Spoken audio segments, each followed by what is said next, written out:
야구야구 김영준입니다. 다저스가 페르난도 발렌수엘라에게 영구 결번을 주기로 하면서 다저스의 투수 영구 결번은 4명이 됐습니다. 1972년에 결번된 샌디 코펙스의 32번, 1984년에 결번된 돈 드라이스데일의 53번, 1998년에 결번된 돈 서튼의 20번, 그리고 발렌수엘라의 34번입니다. 나머지 3명처럼 명예전당 선수도 아니고 코펙스와 드라이스데일처럼 원클럽맨도 아닌 발렌수엘라에게 다저스가 영구 결번까지 준 건 크게 두 가지 이유입니다. 하나는 1981년에 어마어마한 임팩트입니다. 파업으로 단축 시즌이었던 그해 발렌수엘라는 25경기에서 192이닝을 던졌고 사이영상과 신인왕을 석권합니다. 신인 선수가 리그 MVP가 된 건 1975년 프레드 린과 2001년 이치로가 있지만 신인 선수가 사이영상을 따낸 건 지금도 발렌수엘라가 유일합니다. 특히 발렌수엘라가 1008경기에서 모두 9이닝을 던지며 8승 0.50을 기록한 장면은 하나의 현상을 불러옵니다. 이듬해 21세 시즌에 285이닝을 던진 발렌수엘라는 토미 라소다 감독의 혹사로 인해 정상급 투수의 자리에서 일찍 내려왔으며 다저스를 떠나게 된 것도 20대에만 2300이닝을 넘게 던진 발렌수엘라를 30대가 되자마자 방출한 것이었기 때문에 사실상의 원클럽맨이라는 게 두 번째 이유입니다. 발렌수엘라는 2003년부터 다저스의 스페인어 해설을 담당하며 다시 한번 다저스 조직에 투신했고 다저스는 발렌수엘라가 떠난 후 30년 넘게 아무에게도 주지 않았던 34번을 이번에 영구 결번으로 결정한 겁니다. 다저스의 5번째 투수 영구 결번이 누구인지는 메이저리그 팬이라면 모르시는 분이 없을 겁니다. 관건은 그가 다저스의 원클럽맨이 될지 그렇지 못할지입니다. 2021 시즌이 끝난 후 다저스는 FA가 된 커쇼에게 퀄리파잉 오퍼를 주지 않아 모두를 놀라게 합니다. 프리드먼 사장은 이에 대해 커쇼를 배려한 결정이라고 합니다. 메이저리그 구단이 FA로 풀리는 선수에게 상위 125명의 평균에 해당되는 연봉을 줄 테니 1년만 더 같이 지내보지 않겠니라고 제안하는 퀄리파잉 오퍼를 받지 못했다는 건 그 정도의 가치가 없는 선수라는 걸 의미합니다. 하지만 커쇼의 경우 프리드먼의 말이 궤변이 아닐 수 있는 게 퀄리파잉 오퍼를 받지 않은 선수는 지명권 손실이 일어나지 않기 때문에 그 선수를 데려가는 타구단의 부담이 크게 줄어들기 때문입니다. 댈러스가 고향인 커쇼는 실제로 텍사스 크리스 영 단장으로부터 고향으로 돌아오라는 제안을 받습니다. 하지만 커쇼의 선택은 다저스였습니다. 결국 커쇼는 퀄리파잉 오퍼에 해당되는 1840만 달러보다도 적은 1700만 달러에 다저스와 1년 계약을 맺습니다. 옵트아웃 권리를 가지고도 2년 7천만 달러 잔여 계약을 3년 9,300만 달러로 바꾼 것에 그친 데 이어 또 한 번 다저스에 남기 위해 FA 시장 도전을 포기했던 겁니다. 그렇다면 커쇼는 지난해 1,700만 달러의 몸값을 해냈을까요? 34세 시즌이었던 커쇼는 부상을 피하지 못하며 2년 연속 22경기 선발과 120이닝 소화에 그쳤지만 2021년에 3.55였던 ERA를 2.28로 떨어뜨려 통산 ERA를 2.49에서 2.48로 낮추는 기적을 연출했습니다. 팬그래프와 레퍼런스 승리 기여도가 모두 3.8로 몸값을 해내고도 남은 커쇼는 디비전 시리즈 2차전에서는 5이닝 3실점, 노디시전에 그쳤지만 본인의 포스트 시즌 커리어를 생각하면 망쳤다고 할 수 있는 등판은 아니었습니다. 어쨌든 2021년보다 2022년이 훨씬 좋았기 때문에 본인의 몸값을 크게 끌어올릴 수 있었던 커쇼는 텍사스가 여전히 자신을 기다리고 있는 상황에서 디비전 시리즈 탈락이 확정되자마자 프리드먼 사장에게 전화를 걸어 무조건 다저스에 남을 것이라고 합니다. 그렇다고 프리드먼이 아싸 1,000만 달러만 주자 하지는 않겠지만 다른 팀으로 떠날 수 있다는 협상 카드를 스스로 포기해버린 백지위임이나 다름없었습니다. 결국 커쇼는 1년 2천만 달러에 합의함으로써 또 한 번 단년 계약을 맺게 됩니다. 그야말로 다저스밖에 모르는 바보가 된 겁니다.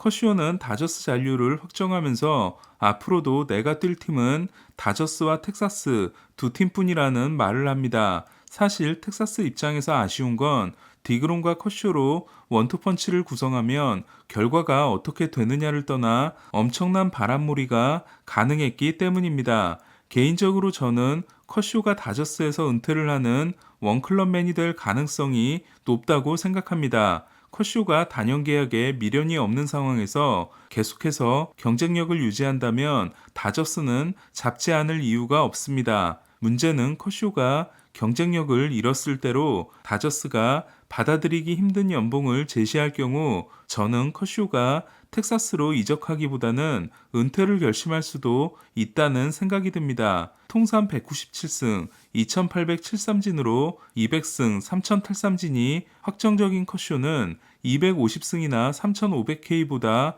어떤 ERA로 은퇴하는지가 더 중요합니다. 커쇼는 통산 ERA 2.48이 라이브볼 시대에 2000이닝 이상을 던진 투수 중 호이트 위렐름을 제친 1위지만 2.52인 위렐름과는 0.04밖에 차이가 나지 않습니다. 위렐름은 마무리 경력이 더 많기 때문에 풀타임 선발 투수와 비교하면 2.75인 화이티 포드와는 0.27 차이지만 포드는 3000이닝 투수입니다. 조정 기록으로 보더라도 커쇼는 통산 156으로 통산 154인 페드로 마르티네스에게 아슬아슬하게 앞서 있습니다. 이에 커쇼가 ERA와 조정 ERA에서 라이브볼 시대 최고의 투수가 되느냐는 어느 시점에서 은퇴하느냐에 달려있다고 볼 수 있습니다. 그리고 제가 지켜본 커쇼라면 커쇼는 더 이상 통하지 않는다라는 걸 마지막 순간까지 확인하기보다는 그 전에 떠날 가능성이 높습니다.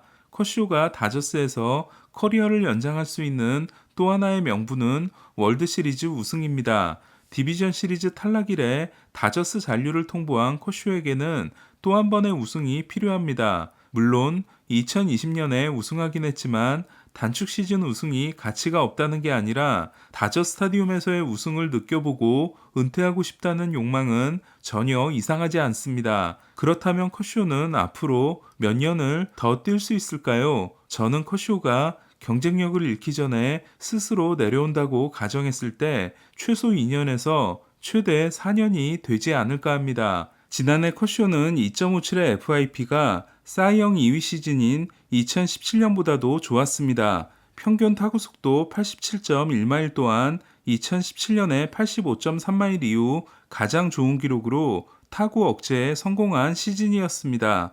무엇보다도 고무적인 건 슬라이더가 경쟁력을 잃지 않고 있는 데다 포신 구속이 유지되고 있다는 겁니다. 평균 93마일을 던지던 시절도 있었지만 평균 90마일을 유지해도 슬라이더와 터널링을 유지할 수 있는 커쇼는 2018년 90.8마일, 2019년 90.3마일, 2021년 90.6마일, 지난해 90.7마일로 90마일대가 무너지지 않고 있습니다. 메이저리그가 공인구의 반발력을 줄이고 도루를 유도한다는 건 최고의 도루 억제 능력을 가진 커쇼에게는 오히려 날개를 달아줄 조치일 수 있습니다.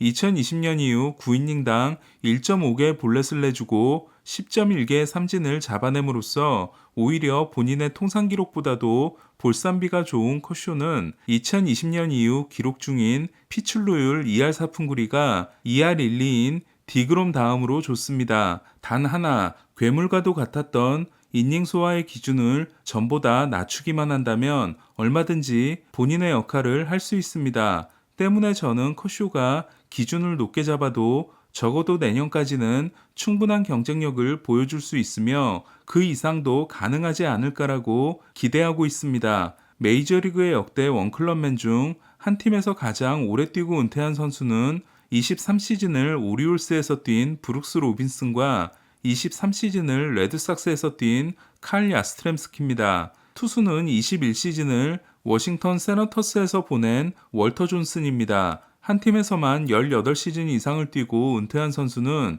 38명으로 상당히 많아 보이지만 자유로운 이적이 가능해진 1980년 이후 데뷔 선수로 범위를 줄이면 21시즌에 칼리켄 주니어, 20시즌에 토니 그윈, 크랙 비조, 데릭 지터, 19시즌에 베리 라킨, 야디에르 몰리나, 마리아노 리베라, 18시즌에 에드가 마르티네스 8명에 불과합니다. 커쇼는 올해부터 3시즌을 더 뛰어야 18시즌에 도달하게 됩니다. 그리고 웨인라이트는 올해가 카디널스에서 18번째 시즌입니다. 경이롭다는 말이 나올 수밖에 없는 웨인라이트는 2021년 39세 시즌에 206과 3분의 1이닝 17승 7패 3.05, 40세 시즌이었던 지난해 191과 3분의 2이닝 11승 12패 3.71을 기록하고 1년 1750만 달러에 재계약했지만 저는 커쇼와 달리 삼진 능력이 뚝뚝 떨어지고 있는 웨인라이트는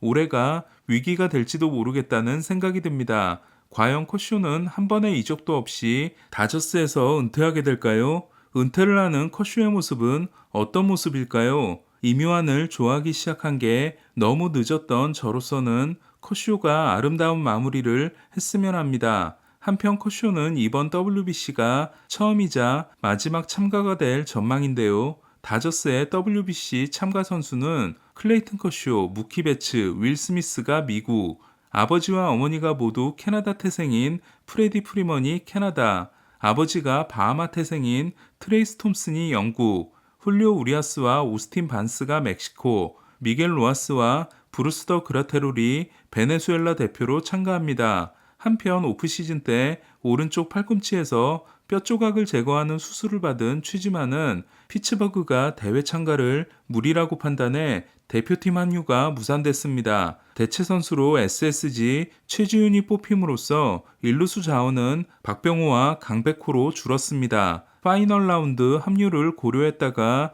불참을 선언한 센가코다이는 매츠와 5년 7,500만 달러 계약을 맺고 신체 검사를 받는 과정에서 팔꿈치에 문제가 발견됐던 것으로 알려졌습니다. 류현진 역시 다저스와 계약할 때 다저스가 어깨 문제를 확인한 바 있습니다. 이에 매츠는 첫 3년 동안 400이닝을 넘기면 옵트아웃 권리를 주기로 했으며 센가가 토미존 수술이나 팔꿈치 부상으로 130일 이상 연속으로 결장하게 되면 1,500만 달러짜리 팀 옵션을 추가로 가지는 안전조치를 마련했습니다. 오늘 소식은 여기까지입니다. 야구야구 김영준이었습니다.